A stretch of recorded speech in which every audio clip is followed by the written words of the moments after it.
रायपुर में बढ़ते e rickshaw और ऑटो अब ट्रैफिक पुलिस के लिए बड़ी मुसीबत बनते जा रहे हैं।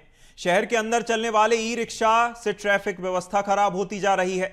चौक चौराहों पर ऑटो रिक्शा के ढेर लगे रहते हैं, जिसके चलते जाम की स्थिति भी बनी रहती है। इससे निपटने के लिए यातायात पुलिस अब नया नियम तैयार कर रही है। ट्रैफिक व्यवस्था में सुधार करने के लिए अब एक बड़े बदलाव किए जा रहे हैं। दरअसल राजधानी रायपुर में ई रिक्शा और ऑटो की संख्या लगातार बढ़ती जा रही है। सर्वे की आंकड़ों की माने तो लगभग रायपुर में 20,000 से ज्यादा ई रिक्शा चलती हैं और ऐसे में रायपुर में ट्रैफिक व्यवस्था बदहाल होती नजर आ रही, क्योंकि शहर में ज्यादा संख्या ई रिक्शा की बढ़ती जा रही है।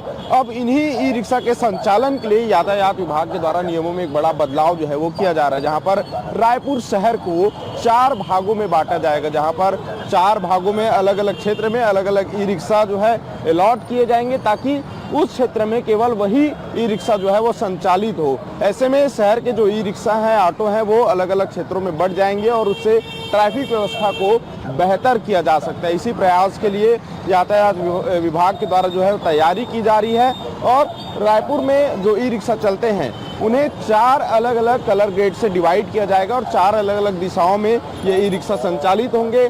इसकी वजह से एक ही जगह पर भारी ई रिक्शा जो इकट्ठा हो जाती है, जिसके चलते ट्रैफिक व्यवस्था बिगड़ती है, यातायात व्यवस्था बिगड़ती है, ट्रैफिक जाम लगते हैं और जिसके चलते आम लोगों को भी काफ़ी समस्या होती है। और इसी को लेकर अब यातायात विभाग के द्वारा रायपुर शहर को 4 अलग अलग भागों में, जोन में बांटा जा रहा है और उन 4 जोनों में अलग अलग ई रिक्शा जो है वो संचालित किए जाएंगे, जिसे अलग अलग रंग से कोडिंग किया जाएगा और उस हिसाब से फिर एक बेहतर यातायात व्यवस्था बनाने का प्रयास जो है रायपुर यातायात पुलिस के द्वारा जो है वो किया जाएगा। अब देखना होगा कि ये नियम कब तक लागू होता है, कैसे इसके लिए जो विभाग जो है नियम तैयार करता है। कैमरामैन जयप्रकाश साहू के साथ अविनाश चंद्रवंशी, BSTV, रायपुर।